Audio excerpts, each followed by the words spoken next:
देखिए, इस वीडियो में मैं आपसे बात करूँगा, गर्ल्स सेफ्टी के बारे में बात करूँगा। मतलब लड़कियों को अपनी सुरक्षा किस तरीके से करनी चाहिए। क्योंकि दिनों-दिन आप देख रहे हैं देश में जो केसेज़ हैं वो बढ़ रहे हैं। अलग-अलग तरीके के अत्याचार के केसेज़ हैं वो सामने आ रहे हैं।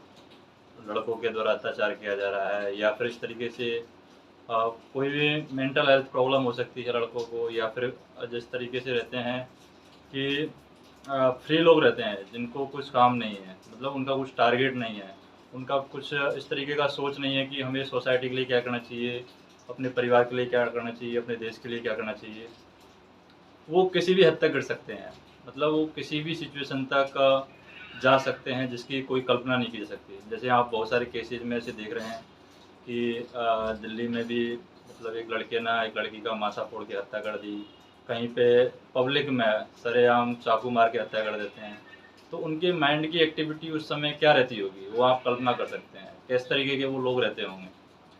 ऐसे नहीं है कि हर इंसान के अंदर दया तो रहती है, लेकिन उस सिचुएशन में उनके अंदर क्या हो जाता है कि वो उस तरीके की हरकत करते हैं।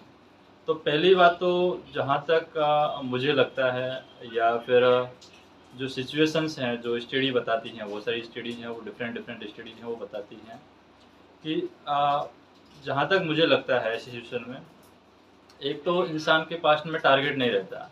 अगर कोई भी इंसान अपने पास में कुछ टारगेट नहीं देगा, जैसे अपनी अ, कोई गोल नहीं देगा अपने जीवन के लिए कि मुझे क्या करना है, अपने देश के लिए क्या करना है, या अपने परिवार के लिए क्या करना है, अपने दोस्त के लिए क्या करना है, अपने फ्रेंड के लिए क्या करना है, या फिर मुझे अपनी लाइफ़ को किस तरीके से जीना है। तो जब तक वो सिस्टमैटिक ढंग से उस चीज़ को बना नहीं पाएगा, तब तक उसके दिमाग में कुछ अजीब-ओ-गरीब ख़्याल है आते रहते हैं। और वो कुछ भी एक्टिविटी करने से पहले सोचता नहीं है कि इस एक्टिविटी का मेरे ऊपर क्या इफ़ेक्ट पड़ेगा, समाज के ऊपर क्या इफ़ेक्ट पड़ेगा और देश के ऊपर क्या इफ़ेक्ट पड़ेगा, और इसका आगे क्या होने वाला है। तो कुछ भी ऐसा स्टेप लेने से पहले सोचना चाहिए कि उस एक्टिविटी का, जो भी आप एक्टिविटी कर रहे हैं, उसका कहाँ-कहाँ पर क्या-क्या इम्पैक्ट पड़ने वाला है। ऐसी सिचुएशन में अगर आप सोच के डिसीज़न लेते हैं कभी भी, तो आपको उस चीज़ का फ़र्क समझ में आएगा कि मुझे किस लेवल तक कोई काम करना चाहिए, कि उसका इम्पैक्ट कहाँ-कहाँ पर क्या-क्या पड़ हो सकता है, वो आपको एक बार एक अंदाज़ा लगा लेना चाहिए। क्योंकि अगर आप कोई भी लड़का हो या लड़की हो, किसी के साथ में अगर रिलेशनशिप में आ जाता है, किसी भी वजह से आ जाता है, तो कई बार बहुत सारे केसेज़ ऐसे होते हैं जहाँ से लड़की निकलने की कोशिश करती है, लेकिन लड़का उसको निकलने नहीं देता है। और ऐसी सिचुएशन में लड़की पुलिस केस भी नहीं करती है, क्योंकि उसे लगता है कि पुलिस केस किया तो घर की बदनामी होगी या इस तरीके की सिचुएशंस आएँगी। तो ऐसी सिचुएशन में क्या करना है आपको, स्मार्टली वर्क करना है। आपको उसको इस तरीके से हिंसात्मक रूप से लड़के को भड़काना नहीं है कि आप उसका अपोज़ कर रहे हैं। आपको धीरे-धीरे इस तरीके से निकलना है कि आप इस जगह पे कंप्लेंट कर सकें। जैसे आप रिटर्न में कंप्लेंट करके पुलिस थाने में दे सकते हैं, अगर आप डायरेक्ट नहीं ले सकते। या फिर आपको थाने का एड्रेस पता है, स्पीड पोस्ट से आप रिटर्न में जो भी प्रॉब्लम है आपके लिख के दे दीजिए, और साथ में लिख के दे दीजिए कि जो भी मेरी इन्फॉर्मेशन है वो गुप्त रहनी चाहिए, और जिसकी आप शिकायत कर रहे हैं उसका आप सारा बायोडाटा दे दीजिए कि आप एक बार उसको हिंट्स देके या समझा के शांति से समझा देंगे। तो एक बार अगर पुलिस वाले उनको समझा भी देंगे, तो भी वो अपना माइंड है डाइवर्ट कर लेगा और वो रुक जाएगा। लेकिन अगर आप जैसे पब्लिकली कुछ करते हैं, तो उसका इम्पैक्ट कुछ अलग ही होता है। जैसे पब्लिकली किसी को हरास करते हैं या पब्लिकली आप किसी की बेइज्जती करते हैं, तो उस टाइम पे उसके माइंड में कुछ अलग ही एक्टिविटी होती है। तो आपको स्मार्टली वर्क करना है कि आप उस प्रॉब्लम से भी निकल जाए, और उसका हाईलाइट भी उतना ज़्यादा ना हो कि आपका भी बदनामी हो और सामने वाला भी उस तरीके की एक्टिविटी कर पाए। तो जितना ज़्यादा हो सके, बहुत सारे केसेज़ ऐसे हैं जहाँ पर लड़की किसी सच चीज़ को सामने नहीं आने देती है और वो अत्याचार है वो सहन करती रहती है। तो आपको स्मार्टली वर्क करके उसको सही जगह पे इन्फॉर्मेशन पहुँचाना है। आपको ये देखना है कि मुझे किस तरीके से कंप्लेंट करनी चाहिए उसका, ताकि करेक्ट जगह पर मेरा इन्फॉर्मेशन भी पहुँच जाए और उस चीज़ का ज़्यादा इम्पैक्ट भी ना हो। दूसरा ये आप कर सकते हैं कि आपका जो फ़ोन है, आपके पास में फ़ोन हमेशा रहना चाहिए। जब भी आप अकेले या कहीं पे इधर-उधर जा रहे हैं, तो फ़ोन आपके पास रहना चाहिए। और उसका जो लाइव लोकेशन है, वो अपने फैमिली मेंबर के साथ में 2-4 फैमिली मेंबर और 1-2 फ्रेंड के साथ में हमेशा उसको शेयर करके रखना चाहिए कि आप कहाँ जा रहे हैं। अगर आप ऐसी सिचुएशन में हैं, तो आप उसको शेयर करके रखिए। जो भी लोकेशन है आपकी, शेयर करके रखिए। अगर प्राइवेसी वाली जगह पे जा रहे हैं कि आपको लगता है कि यहाँ पे लोकेशन नहीं शेयर करना चाहिए, फिर भी वहाँ पर आप एक ऑप्शन ऐसा रखिए कि आप एक बटन दबाएँ और आपकी लोकेशन है, करंट लोकेशन है, वो तुरंत वहाँ पर पहुँच जाए। और करंट लोकेशन में भी कुछ ही मैसेज के साथ में आपके लोकेशन पहुँच जाए, क्योंकि इस तरीके के बहुत सारे थर्ड पार्टी ऐप आते हैं, जिनके द्वारा आप अलर्ट मैसेज है वो भेज सकते हैं अपने फैमिली मेंबर के साथ में, या फिर अपने नज़दीकी पुलिस स्टेशन पर मतलब मैसेज यहाँ पे भेज सकते हैं। तो थर्ड पार्टी ऐप का इस्तेमाल कर सकते हैं। तीसरा आप इस्तेमाल कर सकते हैं जो सेल्फ डिफेंस की जो आइटम है। सेल्फ डिफेंस की गर्ल्स के लिए बहुत सारे आइटम आते हैं, जैसे चिली पाउडर आता है, मिर्ची का जो पाउडर आता है, वो कहीं पर भी इलीगल नहीं है कि आप नहीं ले जा सकते, रोक टोक नहीं है। आप सेल्फ डिफेंस के लिए उसको ले जा सकते हैं, या इस तरीके की जो आइटम है जो सेल्फ डिफेंस के लिए आपको ज़रूरी है, वो भी आपको साथ में रखने चाहिए, ताकि ऐसी सिचुएशन में आपके काम आए। और कहीं भी आपको मतलब अनजान हो या जानकार हो, कितना ही भरोसा हो, एकांत में मिलने से आपको बचना चाहिए। जैसे कि रात के समय एकांत में कहीं पे मिल रहे हैं, या इस तरीके का जगह पर कहीं पे मिल रहे हैं। और आपको किसी भी व्यक्ति का क्या है, अगर आप किसी के साथ में कुछ फ्रेंडशिप कर रहे हैं, दोस्ती कर रहे हैं, या कुछ फीलिंग शेयर कर रहे हैं, या कुछ इन्फॉर्मेशन शेयर कर रहे हैं, तो उसका एक बार बैकग्राउंड भी चेक कर लेना चाहिए कि इसका बैकग्राउंड है वो किस तरीके का है।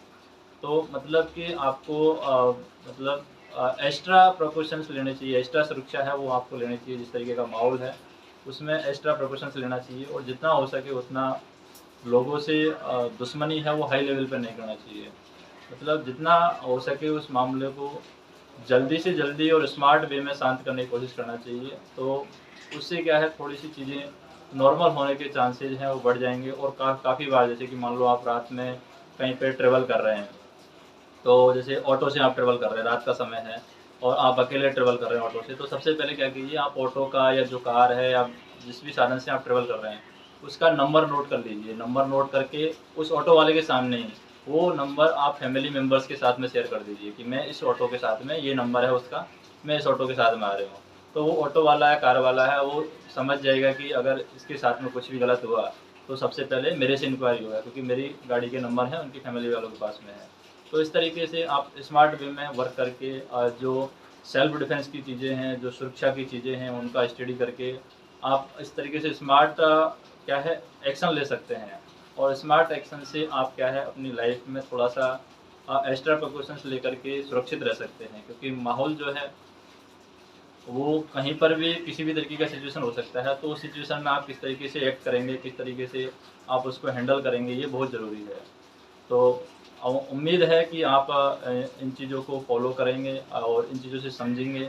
और रिलेशनशिप में ज़्यादा उम्मीद नहीं करनी चाहिए किसी भी चीज़ से, कि अगर आप मान लो किसी के साथ में रिलेशनशिप आ गए हैं, अगर कोई शादी नहीं कर रहा है तो सुसाइड पर चले जाएँ आप। तो उस तरीके की चीज़ें आपको नहीं आनी चाहिए। ये आपका पर्सनल मैटर होता है, तो पर्सनल लेवल पे ही आपको सॉल्व करना चाहिए। उसको आप एज ए हाईलाइट करने से कुछ मतलब नहीं है। आपको किसी के साथ में आपने गलती से रिलेशन बनाए हैं या नहीं बनाए, तो आपको उसका इम्पैक्ट है वो पहले से सोचना चाहिए कि इसका इम्पैक्ट क्या-क्या हो सकता है। ऐसा नहीं है कि आप एंड टाइम पर सोच रहे हैं कि इसका इम्पैक्ट क्या होगा। तो आपको मतलब इन चीज़ों के बारे में, जो भी आप काम कर रहे हैं उनके बारे में आपको जो इम्पैक्ट हो सकते हैं उनके बारे में पहले सोचना चाहिए। उससे रिलेटेड रूल्स पढ़ लेना चाहिए कि मान लो आप लिव इन रिलेशनशिप में किसी के साथ में रह रहे हैं, या किसी के साथ में आप कोई बात कर रहे हैं, कोई शेयर कर रहे हैं, उसका कहाँ-कहाँ पर क्या-क्या इफ़ेक्ट पड़ सकता है। और जैसे कई बार क्या है, ब्लैकमेलिंग बहुत ज़्यादा चल रही है, जैसे पर्सनल फ़ोटो से ब्लैकमेलिंग बहुत ज़्यादा चल रही है। लोग पर्सनल फ़ोटोज़ के चक्कर में अपने बहुत सारे पैसे है बर्बाद कर देते हैं कि वो उस केस से बच जाए। तो आपको पता है कि पर्सनल फ़ोटोज़ अगर कोई शेयर कर देता है, तो उसको आप ये भी बोल सकते हैं कि एडिट करके भी आजकल डाला जा सकता है फ़ोटोज़, कोई बड़ी बात नहीं है। वीडियो भी आजकल एडिट करके डाला जा सकता है।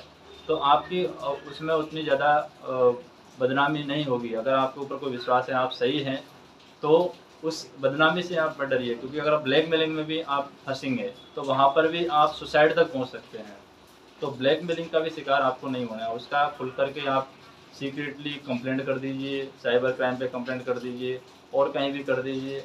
और अगर कोई फ़ोटो वीडियो शेयर करता है, तो भी उसका उतना ज़्यादा इम्पैक्ट नहीं पड़ेगा, क्योंकि सोसाइटी सब समझती है कि ब्लैकमेलिंग वाला केस है, एडिटिंग वगैरह आज जो की जा सकती है, तो उससे उन चीज़ों से घबराना नहीं है कि उसने ये शेयर कर दिया, उसने वो शेयर कर दिया। उन चीज़ों का दिमाग को उतना ज़्यादा असर नहीं लेना है, क्योंकि सोसाइटी भी स्मार्ट है और सोसाइटी भी सब समझती है कि किस तरीके के एक्ट होते हैं, और किस तरीके से लोग एडिट करके किसी का कुछ भी बना देते हैं। तो उससे घबराना नहीं चाहिए कि हम वो धमकी दे रहा है कि वो उसके साथ शेयर कर देगा, उसके साथ ही शेयर कर देगा। बोल दीजिए करना है तो कर दीजिए शेयर, शेयर करने के बाद कौन सा वो बच ही जाएगा। तो अगर आप डर के रहेंगे तो डर के रहने से क्या होगा कि वो वो हावी हो जाएगा आपके ऊपर और उस तरीके से एक्ट करने लगेगा, क्योंकि वो शेयर करेगा तो भी उसका आईपी एड्रेस वहाँ से आएगा, किस आईपी एड्रेस से उसको शेयर किया गया है, तो फिर भी वो पकड़ में आएगा। लेकिन अगर उसने आपसे पैसे ले लिए उसके बाद भी उसने शेयर कर दिया तब भी आप कुछ नहीं कर सकते। तो इसके बजाय है कि आप पहले ही उसको स्मार्ट वे में सॉल्व करिए कि जो शेयर करना है करिए, जो होगा वो हम हैंडल कर लेंगे।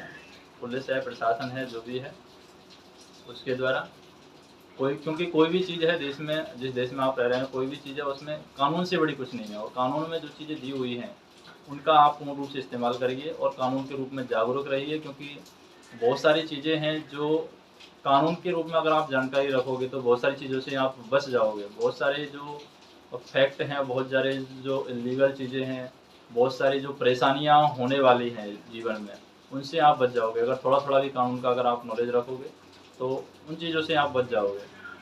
तो उम्मीद है कि आपको वीडियो पसंद आया होगा। वीडियो को कमेंट कीजिए, आपका क्या सजेशन है, क्या विचार है, वो हमें बताइए। धन्यवाद।